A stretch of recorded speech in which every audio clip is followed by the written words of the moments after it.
নমস্কার। আজকে আমরা ক্লাস 2 বা দ্বিতীয় শ্রেণীর বাচ্চাদের জন্য ইংলিশ বা ইংরেজির কিছু কোশ্চেন এনেছি, সেগুলো আমরা সমাধান করব আসন্ন থার্ড ইউনিট পরীক্ষার প্রস্তুতির জন্য। চলুন শুরু করা যাক। এখানে প্রথমে বলেছে fill in the blanks with given words. নিচের যে শব্দগুলি আছে সেই শব্দগুলি দিয়ে শূন্যস্থান পূরণ করতে হবে। এখানে আছে নাইস, তারপর রানস, তারপর লং। নাইস মানে সুন্দর, রানস মানে দৌড়ায়, লং মানে লম্বা। এতে বলেছে দ্য জিরাফ হ্যাজ এ, জিরাফের আছে ড্যাশ নেক, তাহলে এখানে হবে লং অর্থাৎ লম্বা গলা, লং নেক। তারপর এখানে বলেছে the train dash very fast, train চলে, রান ভেরি ফাস্ট খুব দ্রুত। তারপর হার হ্যান্ড রাইটিং ইজ, তার হাতের লেখা সুন্দর, nice. Her handwriting is nice. তারপরে 2 নম্বরে বলেছে write the persons of the given words. এইখানে এই দুটি ওয়ার্ডের পার্সন আমাদেরকে লিখতে হবে। রাম, রাম একজনের নাম বোঝাচ্ছে। আমরা জানি কোনো নাম বোঝালে সেটি থার্ড পার্সন হয়, তাহলে আমরা এখানে লিখব third person. Third person, Ram হচ্ছে থার্ড পার্সন। ইউ, ইউ অর্থাৎ তুমি, ইউ হবে সেকেন্ড পার্সন, তাহলে এখানে আমরা লিখে দেব সেকেন্ড পার্সন। তুমি, তোমরা অর্থাৎ ইউ, ইয়োর এগুলো হয় সেকেন্ড পার্সন, তাহলে ইউ হচ্ছে সেকেন্ড পার্সন। আচ্ছা, এখানে বলেছে 3 নম্বরে change the numbers of the following. Watch আর নাইফ, ঘড়ি এবং চাকু, এই দুটি শব্দের প্লুরাল নাম্বার আমাদেরকে লিখতে হবে। দুটি সিঙ্গুলার নাম্বারে আছে, প্লুরাল নাম্বারে যেটি হবে সেটি লিখতে হবে। ওয়াচ, ওয়াচ হবে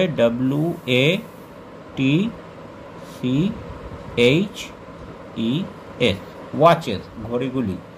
নাইফ, নাইফ হবে KNIVES, নাইফস অর্থাৎ চাকুগুলি। এফ বা এফই থাকলে সেখানে প্লুরাল নাম্বারে VES বসানো হয়।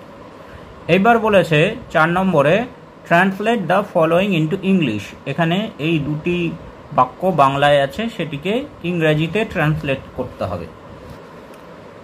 প্রথমে আছে ওটা তোমার বই, তাহলে এখানে আমরা লিখব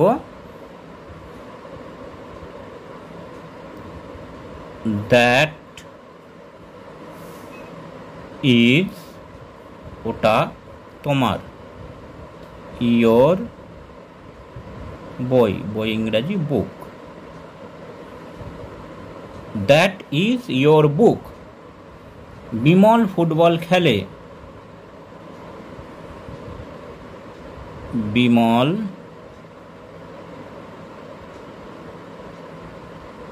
প্লে। এবার যেহেতু বিমল হচ্ছে থার্ড পার্সন, তাহলে থার্ড পার্সন হলে তারপরে যে ভার্ব থাকবে তার সাথে এস বসবে। Bimal plays football.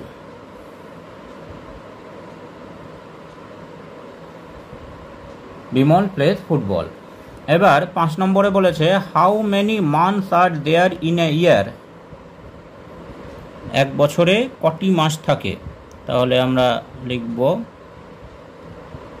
There R 12 months in a year. There are 12 months in a year. এবার 6 নম্বরে বলেছে rearrange the letters and make words. এইখানে এই লেটারগুলি এলোমেলো করে দেওয়া আছে, সেগুলি সাজিয়ে ওয়ার্ড লিখতে হবে। কে ই ডাব্লিউ ই, এটি হবে ডাব্লিউ ই ই কে, উইক অর্থাৎ সপ্তাহ। ও ডাব্লিউ টি এন, এটি হবে টি ও ডাব্লিউ এন, টাউন শহর। টি এস আর ও ওয়াই, এটি হবে এস টি ও আর ওয়াই, স্টোরি অর্থাৎ গল্প। আর শেষে আর পি ই এ পি, এটি আমরা সাজিয়ে লিখব P A P E R, paper অর্থাৎ কাগজ। এইবার শেষ প্রশ্নটি বলেছে, write first 4 lines of the poem 1 2 3 4 5, অর্থাৎ 1 2 3 4 5 যে লাইনটি আছে বা ছড়াটি আছে তার প্রথম 4টি লাইন আমাদেরকে লিখতে হবে। তাহলে আমরা যদি লিখি, এইভাবে লিখব 1 2 3 4 5, 1 2 3 4 5,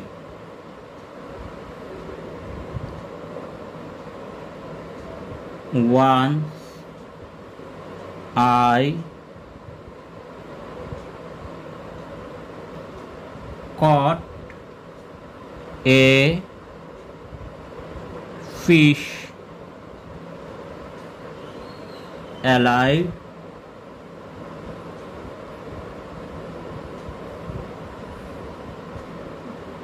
six, 7, 8, 9, 10, then I let it go again। তাহলে এইটি 4 লাইন লেখা হলো। 1 2 3 4 5, once I caught a fish alive 6 7 8 9 10, then I let it go again। Thanks for watching this video.